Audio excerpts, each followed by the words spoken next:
Hindi nyo pwedeng hulihin, pero pwede naming patakasin.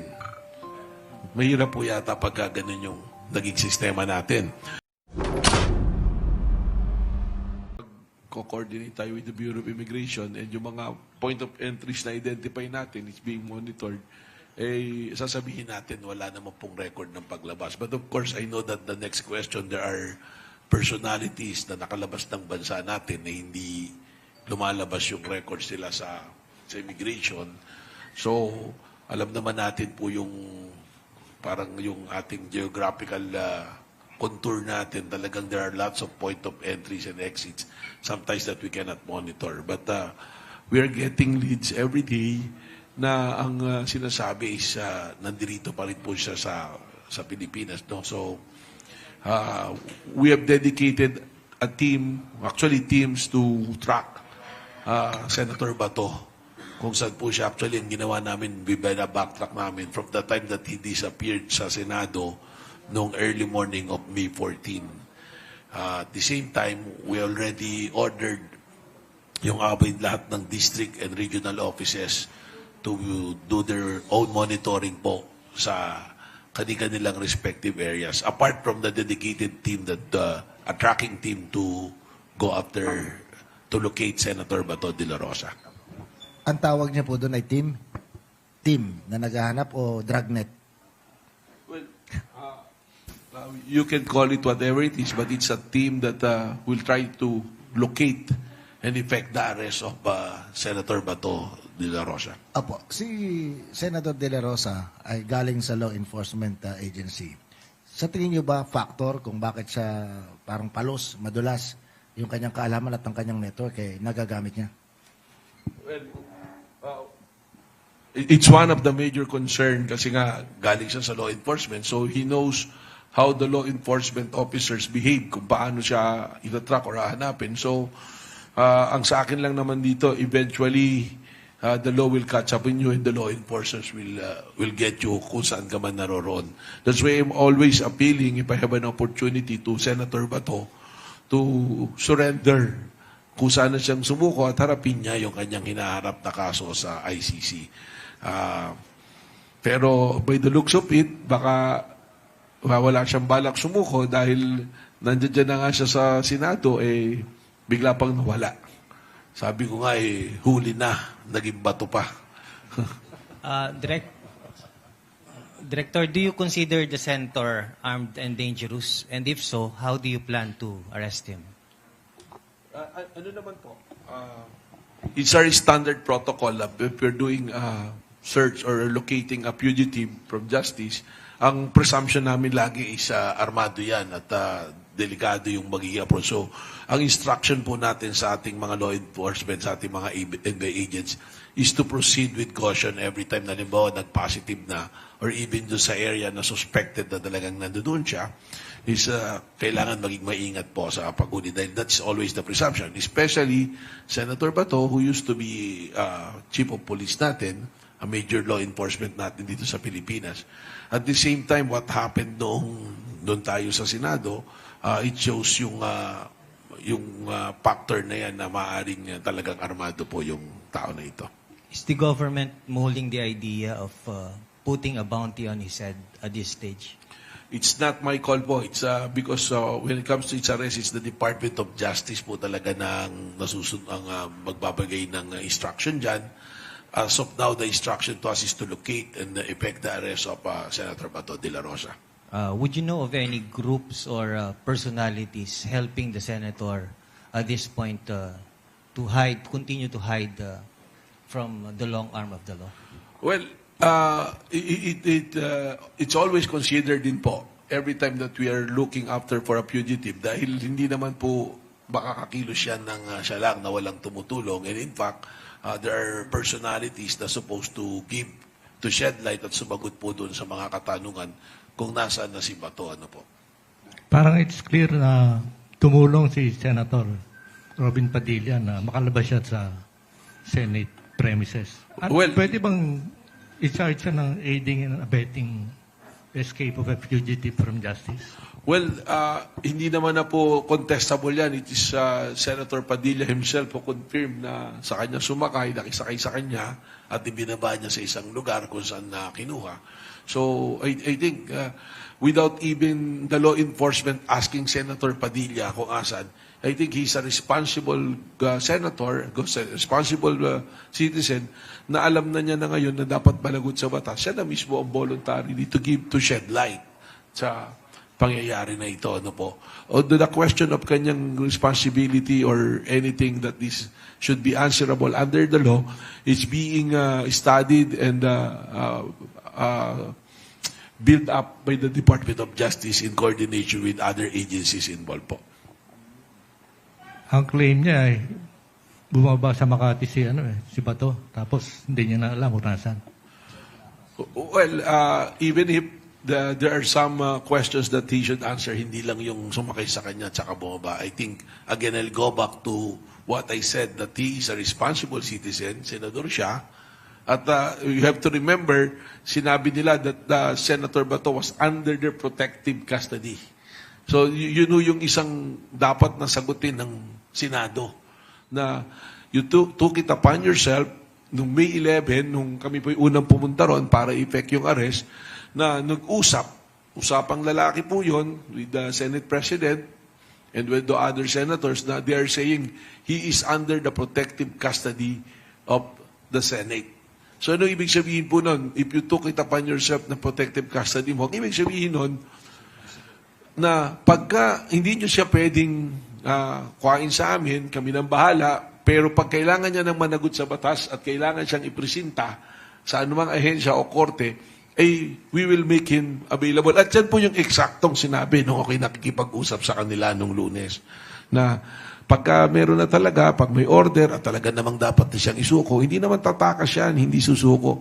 So, that is protective custody. I will make an example for our public to easily understand. Pumasok ka halimbawa ng isang department store, pinaiwan mo yung bag mo, sa anong ibig sabihin nun, ipinagtiwala mo sa kanya yung bag mo na yon, binigyan ka ng numero, sila yung may kustodiya ron. Pag nawala yan, may nangyari dyan sa gamit na yan, at kukunin mo na yon, at hindi mo mabalik, sino pa mananagot? Yung may hawak ng gamit na yon. Dahil you took it upon yourself that you will secure it. Baka yata ang pinagtataka nga rito, baka iba yung definition ng Senado rito sa protective custody, hindi nyo pwedeng hulihin, pero pwede naming patakasin. Mahirap po yata pagka ganun yung naging sistema natin. Because it will set a bad precedent right now na yung Senate pwede palang pagtaguan ng isang pugante. So, ibig sabihin, kung ikaw may bala kang maging professional criminal at maraming means ka to be a senator, magsisenador ka. Para paghuhulihin ka, nandoon ka lang sa Senado. I think kailangan ma-realize natin yun because napapansin ko po, there is a breakdown of law and order right now. And ako ngayon, nandito ngayon sa NBI, kami ngayon sa NBI, that is what we want to promote. That we have law and order. We have to instill law and order and discipline to every Filipino right now. Then that is a big challenge to all of us, especially with the rise of social media. Director, as a lawyer that you are, tulungan niyo kaming maunawaan itong sitwasyon na po. Ang Supreme Court, hindi naglabas ng TRO. Tama po bang sabihin na then and now, walang katwiran na hindi effective, o walang effectivity yung arrest warrant? Nung hindi po naglabas ng TRO ang ating Korte Suprema, nangangahulugan lang na valid yung search warrant as we speak. Ibig sabihin, kasi hindi lang po TRO, yung status quo ante na request nila. Ano po ibig sabihin ng status quo ante? Yung babalik ka sa hindi yung present status, yung noon. Ibig sabihin, bago nagkaroon nitong presence ng arrest warrant. So as of now, there is an order from the Department of Justice to effect an arrest, absence of the TRO from the Supreme Court. So we have to effect the arrest as the law enforcement agency. So yung tumutulong sa pagtatago sa isang pugante dahil sa isang valid arrest warrant, ano po ang pwedeng parusa ron? Marami po yan, depende kung ano yung pagkatao. Meron po siyempre yung obstruction of justice dyan, tapos yung harboring mo ng criminal, ano po. So, una-una dyan yung harboring, obstruction of justice. If you're a government official, working in the government, mas komplikado po yan because we have the Code of Professional Responsibility tsaka yung Republic Act 3019. So, yan po yung mga possibility pwedeng harapin po ng mga taong tutulong po dito. That's why I encourage the public. It is the duty of every Filipino citizen na kung may nakita kayong isang pugante, the likes of Senator Bato, to report it to the law enforcement agency so that we can arrest the person that is being fugitive. Lalampas po ba ng 6 na taon ng pagkakabilanggo? Malaki po yung penalty niyan. Depende pa po dun sa degree, no? So pwede lalagpas po pong- ng 6 na taon. Again, speculation. So kung mapapatunayan na talaga nag-harbor ng isang pugante ang isang senador, hindi pwedeng sabihin na sila may immunity para ma-arrest kung ang parusa ay 6 na taon pataas. Well, that is established that any crime committed by any members of the Congress, whether it's House or Senate, if the penalty is more than 6 years, you are not covered by the immunity from arrest. So, pwede po yan. Pero yung obstruction of justice, ilan yung penalty daw kung sakali? I'm not really sure of what is the penalty, pero sabi ko nga there are other crimes na pwedeng pumasok, so it will come out with a bigger penalty. Parang lumalabas kasi na hindi lang si Robin ang involved dun sa pagtakas. Eh. Well, that is something that we have to investigate. Ano po? So- We don't want to have speculation. Alam niyo po, kami sa NBI, we proceed from facts in relation to the law and in relation to the procedure established already by the Bureau. Hearing that, Director, may chance na maraming maging pugante na senador. I don't want to go there, no? Kasi that is already an assumption. Pero ang sa akin lang po, my biggest question right now is, nung inilagay mo sa protective custody ng Senado yung inyong colleague at kasama, you should be responsible na pag kailangan siyang humarap sa batas or sa anumang korte or ahensya, you will be able to produce that person based on that commitment. Although, I'm not saying that there is a legal basis for the protective custody. It's more of a matter of courtesy to a co-equal branch from the executive to the legislative. Direk, when you made that visit on May 14, nagkaroon ba kayo ng pagkakataon to have a one-on-one talk with the senator? And if so, meron ba kayong inkling na that he was May up to 11, something? ano po? May 11. That Hindi, was hindi up to po. something. Hindi na po nakaharap sa akin si Senator Batos. That's why he was not able to see the warrant and read the warrant. Ano po? So that he is entitled to, kung serve yung warrant, ordinary citizen, there's a warrant, you're always entitled to call your lawyer. Para kung may question, may katanungan dun sa warrant, it will be raised. Pero mali naman po yung lawyer, sasabihin sa kanya i-serve yung warrant at siya magsiserve. Wala pong ganon. Sigurado po ako ron, that's under the rules of court. Hindi, baka kasi ang iniisip ni attorney is, let me be the one to serve the warrant, di ba? Yung pong putukang naganap, ano na po ang nangyari sa investigation ng NBI? Well, we already have investigation na sarili namin. It is consistent with the findings of the CIDG, which was reported by CIDG. Good morning, Kong Sia. Kasi parang ikaw na matanong rito. Masyado na. So, tapos na po yun sa amin dahil we made a submission to the DOJ nung ano po namin, aming findings. Yes, sir. Direk, in everything that transpired nung gabi na yon, sa pagtataya ninyo, and pwede niyong sagutin o pwedeng hindi, meron ba kayong nakikitang pananagutan? Hindi lamang nung mga senador na lumulutang ngayon ng mga pangalan, kundi specifically yung Pangulo ng Senado. It is an ongoing investigation being conducted by the Department of Justice. At tayo naman, ibinigay na natin yung report. We already submitted also the entire team na nandoon to the CIDG for investigation. The CIDG have their findings. So yung ibang responsible, I think I'd rather not comment on it and wait for the completion of the investigation by the Department of Justice. Direct, ilang baril ang pumutok? There is a findings on. Ang sigurado ko yung isang 5.56 na gamit ng aking ahente, 5 times. That's a cover shot. Pero there are reports na naririnig ko that parang 40 plus talaga yung bullets na pinutok. And kami on our end, we surrendered for ballistics yung baril na dala nung involved na agent.